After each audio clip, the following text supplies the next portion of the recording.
audio trailer is a story of love, of reunion, and the friendship of two countries and several generations. And if you're a loyal listener to Roundtable or to CGTN Radio, you might even notice some familiar voices featuring completely different styles. It definitely will be a really fun listening experience. If you enjoy any voice in particular, if you find any character touching your soul in a special way, if you enjoy any plot so much that you want to share, make sure you leave us a message at CGTN Radio's Weibo account. We would love to hear what you have to say. As for today's show, each of us holds dear memories of childhood toys, be it the gentle companionship of dolls, the dynamic adventures of robots, or the boundless realms crafted from building blocks. For those of us who found joy in the letter, building blocks were the keys to kingdoms of our own making. Join us as we explore why building blocks toys, especially those adorned with the richness of Chinese tradition, have become a beloved treasure across all ages. Also, in today's world, where live streaming has woven itself into the fabric of our daily lives, the possibility of becoming an unwitting participant in someone else's podcast looms large. We'll take a look at how our privacy and consumer rights are endangered through the lenses of others in the digital age, highlighting the urgent need for safeguards against non-consensual live streaming. Now, as a classic trend toy, building blocks toys create various creative shapes and structures through the combination and assembly of parts. Due to its diverse value, wide age coverage, and strong playability, it is widely welcomed by consumers. In recent years, building blocks incorporating traditional Chinese craftsmanship have become a remarkable new trend in the market. What makes these building blocks with Chinese traditional elements special? Actually, let's start with how many different types, or at least how many different types of building blocks toys can we name here on Roundtable. What are the most familiar ones? What are some relatively niche ones? And can you name some? Yeah, I think they can be divided into various types according to the materials behind the making of them, like wood, plastic, and so on. In terms of the different methods of building them, I think these toys can be further divided into, say, stacking blocks, assembly blocks, interlocking blocks, and kinetic blocks, etc., etc. And in terms of their sizes, especially the size of their parts, they can be divided into large particles, medium, small, mini, and micro particles, etc. So I think in terms of technology or the techniques used behind this building blocks, there is one particular category called mortise and tenon building block. That is a type that features some, say, unique or distinct Chinese characteristics because it has a history of more than 7,000 years in human society. Mortise and tenons is really regarded as one of the oldest construction methods in the world. In places now, it relies on interlocking joints to connect the wood together. The earliest examples of this building techniques have been found in Eastern China's Hubei cultural sites, let's put it this way, and later in Central European countries as well. And yeah, but the exact techniques behind it could be a little complicated. Yeah, but the basic idea is that there are two parts, right? Two components. One is the mortise, namely a hole, something of that sort that is cut into one piece of wood.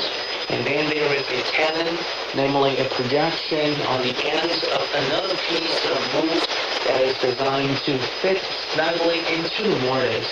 It is inserted into the mortise, it is secured with glue, and sometimes it is secured with some additional pins or wedges as well in order to lock it in place. So, I think most people are quite familiar with Legos, for example. Legos, you have different pieces of Legos, and by putting them together, you're actually putting the outstretching part into the hole of another piece of Lego so that you secure them, you lock them together. And the idea about the mortise and tenon is quite similar. Except that when it comes to Legos, the size, the shape of these holes, of these tenon parts, are exactly the same. They're all the same. You're putting them together. Whereas when you're using a mortise and tenon structure, actually the mortise part and the tenon part can differ with different size. There are the through tenon. The tenon passes completely through the mortise, and also the stopped tenon. The tenon stops before reaching all the way through the piece of the wood, which in my opinion resembles a little bit of the Lego pieces. And also there's the twin tenon, the hunched tenon, the dovetail tenon, so all different types of tenons and all different types of mortise. And the idea with the Chinese style building block pieces is that instead of having a relatively more standardized pieces that you are quite familiar with, you can either follow a blueprint and build out the toy that you know about already, or you can be creative and do your own things, it's your own toys. But for the Chinese style building blocks, at least the mortise and tenon types of building block toys, you need to figure out how to so craftily and so smartly putting all the little pieces together with the right order so that they do not fall apart even in an earthquake. So they basically confine each other in the structure that they can be somehow as stable as can last for thousands of years, because that's the situation for Chinese architecture. Am I making sense, Josh? Are you intrigued with Chinese mortise and tenon structure toys? I am a bit intrigued, and I think that it makes a lot of sense because architecture is actually a very ancient thing, right? And the way in which buildings have been developed and designed over thousands of years is quite different all around the world. And so I think that it's quite nice for anybody to be able to appreciate these differences by maybe building something themselves. And I am quite interested in doing this because I know that having been in Asia for quite a long time now, that I am starting to notice when I go back to the UK, for example, I'm starting to notice some of the differences in the way buildings are not just shaped, but really in the way that they're structured. And so I think that it makes sense that there's some big differences between this kind of Chinese building blocks and, Lego, for example. But then again, I'm pretty sure that Lego also has versions and models that are quite similar. Quite similar to the ones, right? I mean, a building block is a building block, right? I've done some research and I found some and they look pretty similar, to be honest with you. That's the funny thing, because the final products are quite similar. You can use different techniques to assemble the pieces together. The difference here is actually the technique that are making the interlocking points, linking different pieces together in different ways. I think that's the major difference. But the funny thing is, when it comes to consumer of these different types of building block toys, apparently, first of all, people with different age groups are buying building block toys with different purposes and different age, and in the same time, if they're enthusiastic, for example, Lego lover, most likely they will find joy in the Chinese style sunmao or mortise and tenon building blocks as well. And that is the reason that these building blocks with traditional Chinese styles are also getting popularity in the market, not only in the Chinese market, but in the overseas market. So how's the building blocks industry overall? Do we have info in that regard? Well, we're talking about a pretty vast market and with some really steady growth potential, because according to a report that was jointly released by the Guangdong Toys Association and China Insights Consultancy, the market size of building block toys here in China has already exceeded $10 billion already. That's more than 70 billion yuan in Chinese currency. So this particular size we're talking about here has already placed China among one of the top 3 markets globally in this regards. and the growth rates of the Chinese market is even higher than the global average. But that being said, I think the per capita toy consumption in China is, yeah, of course, on one hand, it is growing rapidly, but compared to some of the developed markets, such as the United States, there is still some room for growth potential. I think that's the given trend by the industry analysis.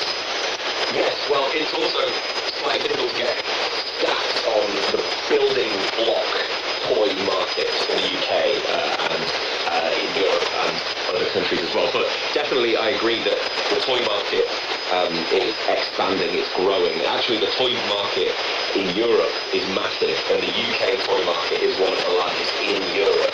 I did find some statistics according to the British Toy and Hobby Association, the BTHA, which I only learned about before this show. The UK toy market was valued at £3.3 billion in 2021 with steady growth over the years, and apparently it's still growing. And there's also trends such as, this is quite interesting I think though, which I think ties in, I would argue, with this kind of toy, because there's actually a trend apparently with STEM toys, so that's science, technology, engineering and mathematics toys, and eco-friendly toys. So these are, toys that are supposed to help with cognitive development and such, and I think that these kind of building blocks are like that, because especially if they're quite technical and if they're anything to do with architecture, there's a degree of mathematics involved. You could even argue that there's a degree of physics involved with it, right? You learn about the strength of certain structures and what will hold what up, and there's certainly a lot of creativity involved when it comes to things like colour and design. So I think that this might be one reason why this kind of toy has always been popular and has always had some sort of support, right? Because from everything from kids in kindergarten, building blocks and things like this, very simple structures, all the way up to adults, right? It can be really technical stuff that you can build, all the way up to actually building a building if you're an architect, right? So maybe this is where this toy lies in this trend. I'm not so sure. That was my initial assumption as well. And when you talk about the STEM toys, actually it reminds me of a toy that stands basically in the middle between building blocks and STEM toys. That is the Luban Suo, the Luban lock. It is a kind of toy that is known as a traditional Chinese mechanical puzzle that consists of several interlocking pieces, usually made from wood, which is why I consider it kind of like building blocks as well. If you pull them apart, they're basically little wooden chips or wooden boards that look quite the same. But if you carefully put them together in the right order, they can be interlocked together. So it's kind of like a three-dimensional puzzle made of these different pieces to fit together in a specific way to form a solid, compact structure. And the pieces usually consist of notched sticks or blocks that interlock in a precise manner. And the design of these puzzles can vary greatly in complexity and size, ranging from a few pieces to complex arrangements that form an intricate shape. And I have to admit, I only fell in love with this kind of game when I'm around, I think in my 20s. So I was hardly a kid when I started to play these little toys. And they are quite interesting. They give you the room to think about what would happen if you put this block on top of that one, and they allow you to think about what will happen if you do it a different way. So apparently the moves and the sequence is quite important in playing these games, and they have become quite popular in China as well. And this leads to my next question. That is, do you think people in different age groups who are interested in these games have different reasons, or what are the reasons? Well, speaking from an analysis perspective, I think that's indeed the case, that building blocks are really attracting people of different ages who primarily think of it as a toy for kids, but that's not really the case, I think, because first and foremost, I think, at least here in the Chinese context, building blocks, this kind of toys, can really let people experience and feel the beauty of ancient Chinese architecture and some Chinese the wisdom of some ancient Chinese technology or techniques. And this is something that is beyond the knowledge or beyond the perception or beyond the cognition of kids.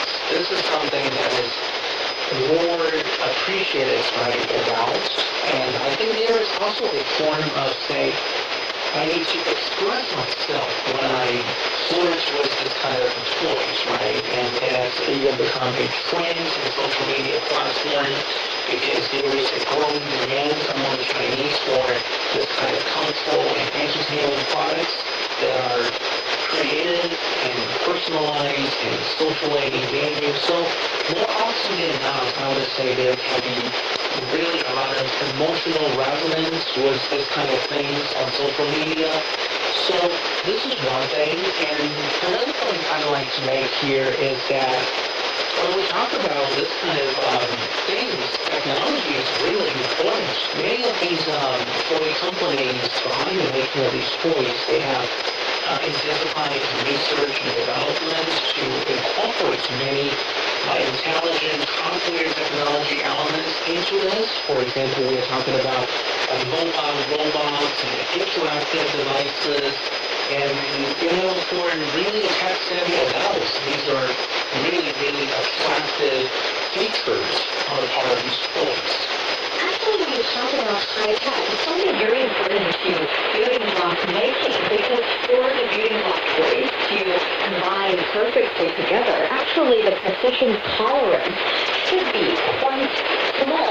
For example, the level is less than 0.001 millimeters. And for a lot of other building blocks, the traditional Chinese, let's say, styles and elements, the mortise and tenon, the precision tolerance is also quite small, so they can fit perfectly together. So I think that is one thing that's facing relative industries as well. That is, they need to make sure that their pieces are made very precisely to the stage that they can hold very well together and can provide consumers with a good play experience. Yeah, so in other words, it's multifunctional for both kids and adults alike, because for kids, this kind of a play with this kind of toys can cultivate their logical thinking, maybe, or problem-solving capability cultivation. And for adults, I think on the part of adults, they actually have more complex needs in terms of making something, in terms of creating something, and this need has also been catered to. Yes, and as we conclude our journey through the intricate world of beauty block toys, enriched with Chinese wisdom, it is clear that the creation of more than just ancient are a bridge connecting generations, an educational tool, and a testament to the enduring appeal of cultural heritage. Through innovation and homage to tradition, these toys offer a tangible link to the past, while fostering creativity and learning in the present. The story of these building blocks is a reminder of the power of play to transcend age, culture, and time, embodying the spirit of both heritage and innovation. You're listening to Roundtable. We'll be back after the break.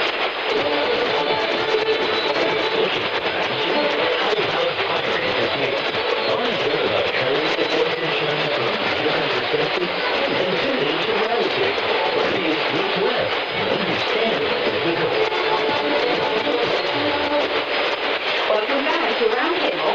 I'm Emily with Emily in the studio and Josh Potter on the line. Imagine sitting down for a meal, only to find out later that your private moments were broadcast to the world without your permission. This isn't just a hypothetical scenario, it is happening all around the world. Today on Roundtable, let's try to draw the same line businesses walk in the digital age. So I have to ask you, Josh, has this ever happened to you, or your friends, or your friends' friends? Actually, not so much. Yeah, there is an example that I have in China. So there is a restaurant, which of course I will not name, but it is a Western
will definitely choose that option because, yeah, I mean, any normal person would feel very much offended because getting shots or getting filmed without your consent, you know, that's really a violation of your personal rights, especially your total copyright or your image copyright, etc. Now, I have heard some people make this argument, okay, you're in a public space, so you're not supposed to care too much about your privacy, your so-called privacy, why would you care about privacy? I totally disagree. I think this argument is entirely senseless about what kind of legitimate rights should be entitled to each and every individual. That's very stupid. But anyway, I feel like this is a new trend, or even not asking, right? But this is a really emotional trend that we're talking about the rise of social media and online influencers, online bloggers, live streaming. They're really, really powerful nowadays. But I feel like when we talk about the regulation of these players, maybe we need to think about, you know, how to copy those existing regulations targeting the so-called traditional media like us, copying these rules into this social media realm. Because we as media, either it's traditional media or social media, it's media, there are certain rules unique to those fields. I totally agree. And yes, your consumer rights, your image rights is definitely being bridged in this situation, and especially when certain business owners are actually using these image or using these live stream as a way to advertise for their business. So without consent, it's definitely not okay, which is why for certain cases in different parts of China, when, for example, the elder couple in Sihuadon actually filed a complaint to the business owner and later to related departments, actually their image were taken down from the advertising area of the business owner's social media account, and similar cases happen as well. But I was wondering, Josh, do you think, as a regular consumer, is there anything that we can do to be more vigilant or to better protect our consumer rights and image rights in this day and age? Well, it's very difficult to do so, especially if you don't know that it's happening to you. But I think that the responsibility is really on the business. I think that they should state quite clearly that they might use your image. I mean, on an individual level, I guess, what can you do? Really, if this is a free-for-all and businesses are allowed to do this, I guess that you have to accept that there is a possibility that your image might be used. I think, honestly, this is how we all have to go about life these days to some degree, right? Because most people have a very high-quality camera in their pocket. The amount of cameras now in existence compared to even 10 years ago, the quality of the camera 20 years ago is incredible, right? So I think that this is just something we have to accept now, and I think that the laws and regulations around this just need to be slightly stricter. It's such a grey area, it's so difficult to monitor, because also, you know, I know that in a lot of areas you are allowed to film people, and then there's ideas about like journalism, right? If it's used for journalistic purposes, you're also allowed. This obviously isn't the case. So, you know, on an individual level, what can we do? I guess just trying to accept that this is the reality now is what I would say, but maybe that's a bit too negative. Well, I think at least you, as long as you're aware of the situation, you can talk to whoever is live streaming or shooting a video or taking a picture, talk about it, know your rights, and especially after listening to Roundtable, you would know that if you use you as a consumer as their advertising material, they would definitely need to get your consent. And it's a reminder of all of us to be vigilant and proactive in safeguarding our privacy and to demand the same from those who serve us. And that brings us to the end of today's Roundtable. Thanks to being along with Josh, and of course those of you who are still listening. Until next time, keep the conversation